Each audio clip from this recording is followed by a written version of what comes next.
bonjour à vous les signes d'eau et bienvenue dans cette vidéo pour aller explorer vos énergies du mois de juillet 2024. Alors je vous rappelle que bien évidemment c'est un tirage général qui vous concerne vous, les signes d'eau, les cancers, les scorpions, les poissons. Donc ne prenez que ce qui vous parle, laissez de côté ce qui ne vous parle pas.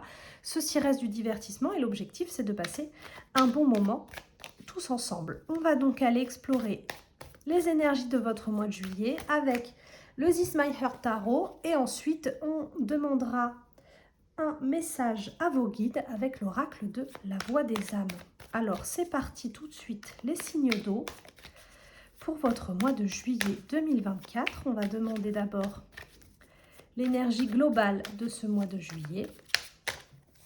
Hop, l'énergie de votre vie professionnelle. Non, personnel, pardon. Je me reconcentre. L'énergie de dans votre domaine de vie personnel. Ici, l'énergie dans votre domaine de vie professionnel. Et enfin, l'énergie dans votre vie sentimentale. Voilà.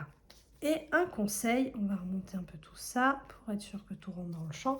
Un conseil pour passer un mois de juillet le plus agréable possible. Là. Alors c'est parti les signes d'eau, énergie générale de ce mois de juillet, le 2 d'épée. Alors, le 2 d'épée, c'est clairement la carte qui dit non. Alors là, on ne lui a pas posé de question de oui ou non, donc c'est pas très grave. Mais vous voyez, c'est la carte d'une personne qui se protège, qui est clairement en train de refuser. Alors, est-ce qu'elle refuse à une question? Est-ce qu'elle refuse l'aide qu'on lui apporte? Est-ce qu'elle refuse? On ne peut pas savoir. Mais en tout cas, c'est une attitude de refus. C'est une attitude qui pose ses limites. Et peut-être que tout est dit rien que dans cette phrase, les signes d'eau. C'est vraiment quelqu'un qui dit stop. Pour moi, ça, ce n'est pas acceptable. Pour moi, ça, ce n'est pas possible. Elle a les yeux fermés, elle a les bras en croix, elle a les deux épées comme ça. Elle est clairement dans une posture défensive et elle dit clairement non, je ne veux pas ça, je ne veux plus ça. C'est vraiment la carte qui vient parler de poser ses limites. Et je sais que c'est pas facile et je sais que c'est un travail de chaque instant, mais ça vous invite les signes d'eau à oser dire non quand vous avez envie de dire non et à cesser de dire oui pour faire plaisir ou pour ne pas blesser ou pour paraître bien ou pour être aimé de tous ou pour tout ça. Et des fois, quand c'est trop, eh ben, il faut dire stop et les gens ne vous aimeront pas moins si vous vous dites que vous n'êtes pas d'accord ou que vous dites non parce que là, ça ne me correspond pas, ça ne me convient pas ou ce n'est pas acceptable pour moi. C'est l'énergie générale, on va voir ce que les autres cartes ont à nous dire. Au niveau personnel, les signes d'eau, on a le cavalier de coupe. Ça rejoint un petit peu ce que je viens de dire. Le cavalier de coupe, c'est un cavalier, donc c'est une énergie qui est assez adolescente, assez immature et en même temps qui est assez dans l'action. Le cavalier, c'est quelqu'un qui... Alors, j'allais dire qui fonce, c'est pas le plus fonceur des cavaliers, le cavalier de coupe, mais ça reste quand même le principe d'un cavalier, d'un chevalier, c'est de mener une quête et d'aller au bout de cette quête pour apporter quelque chose. Le cavalier de coupe, lui, il se concentre sur la partie sentimentale, émotionnelle, relationnelle, de l'ordre des ressentis, de la spiritualité. C'est vraiment le cavalier qui s'intéresse à ce qu'on ressent. C'est le cavalier romantique par excellence, celui qui tombe amoureux au moindre regard, celui qui est un peu fleur bleue, qui peut tomber amoureux d'un petit peu tout le monde et qui a désespérément besoin qu'on l'aime. Et c'est là où, dans le contexte de la vie personnelle, où ça peut rejoindre ce 2 d'épée, ça peut être un petit peu le cavalier qui a tellement besoin qu'on l'aime, qui dit oui à tout, qui rend service à tout le monde pour que tout le monde l'apprécie, celui qui qui se propose toujours pour aider, pour que tout le monde l'aime, et qui est un peu là, aimez-moi, s'il vous plaît, aimez-moi, aimez-moi, et qui, au bout d'un moment, peut peut-être s'épuiser et qui peut avoir besoin d'apprendre à dire non et stop. Ça peut être, je dis pas ça méchamment du tout, mais ça peut être aussi l'ami qui dit oui à tout et qu'on considère un petit peu inconsciemment comme une bonne poire, parce qu'on sait que de toute façon, quoi qu'il arrive, dès qu'on a besoin, il va être là, il va nous dire oui. Donc, prenez soin de vous, les signes d'eau. Faites attention à ne pas devenir l'ami bonne poire qui dit oui à tout le monde et qui se fait un petit peu traiter comme une serpillière avec des très grands guillemets. Et je dis ça, je dis rien. Au niveau professionnel, les signes d'eau, on a la tempérance, encore de l'eau. La tempérance, vous voyez, je vous montre la carte de près parce qu'elle est assez bien faite, cette carte de la tempérance. C'est un ange qui a un pied dans l'eau, un pied sur terre, et qui verse de l'eau dans du feu dans de l'eau, voilà. La tempérance, c'est un petit peu justement essayer d'équilibrer, de tempérer, de moduler les choses qui ne vont pas ensemble. Alors, dans le niveau professionnel, ça peut être aider par exemple à résoudre des conflits, être la personne du milieu qui vient un peu apaiser les choses, tempérer les choses et qui dit bon, là vous êtes en désaccord parce que un tel a dit que, un tel pense que, mais quand il dit ça, qu'est-ce que tu veux dire vraiment? Vous voyez, celui qui va un petit peu faire le médiateur. Le médiateur, celui qui un petit peu redonne des excuses et remet dans le contexte les histoires des autres pour qu'on arrive à se mettre à leur place et qu'on arrive à comprendre comment, pourquoi ils se sont mis à réagir de la sorte. Donc c'est très intéressant. Au niveau professionnel, après ça dépend un petit peu dans quoi vous travaillez. Il y a des métiers où on se doit d'être la tempérance tous les jours parce que ça fait partie de notre métier. Et il y a d'autres métiers où on est, entre guillemets, la tempérance pour les collègues, pour faire un peu... Ça peut être aussi cette personne qui peut faire le lien.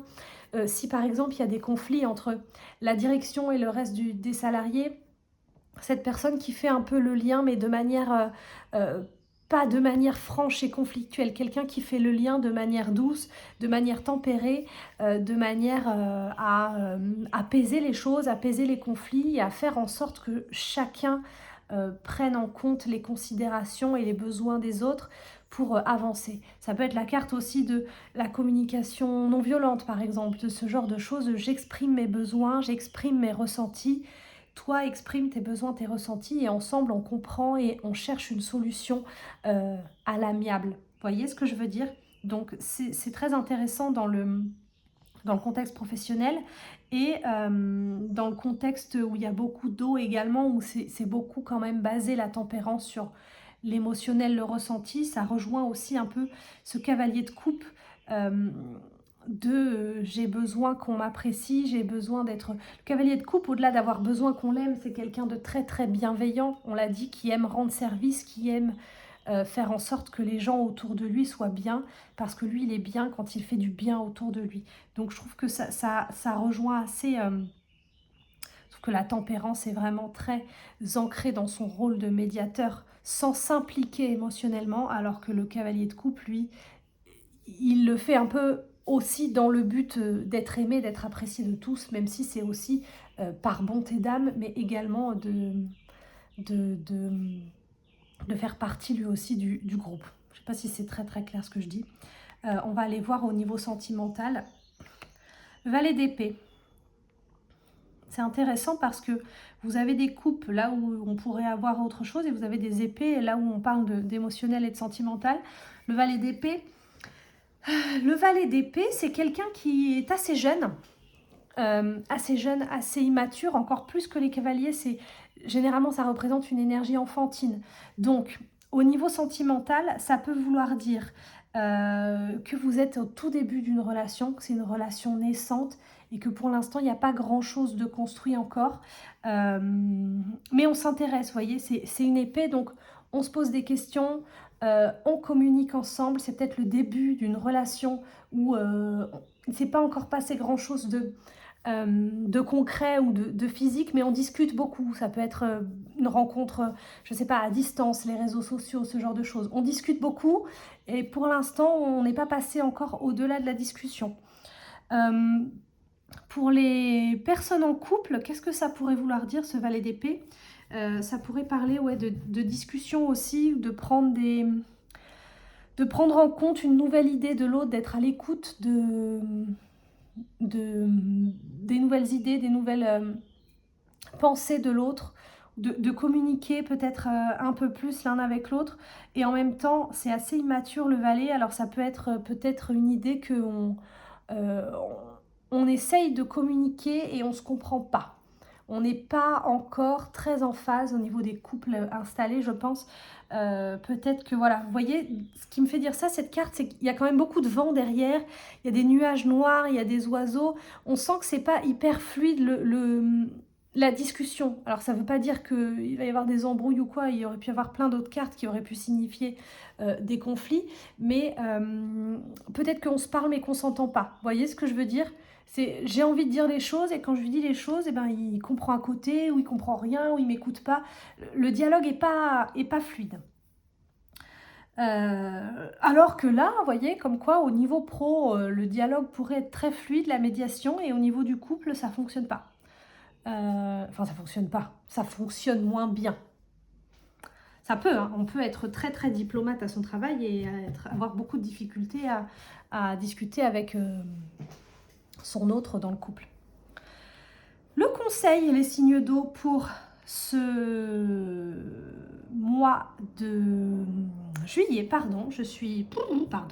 le conseil pour ce mois de juillet, le 9 de bâton. Le 9 de bâton, c'est une mise en garde. C'est une mise en garde sur attention, il y a beaucoup de choses à faire. Tu as beaucoup de choses dans ta to-do list, tu as beaucoup de projets et de choses à faire qui sont en cours. Attention à ne pas te laisser submerger. Pour l'instant, on tient bon avec le 9. Quand on passe au 10, on s'effondre.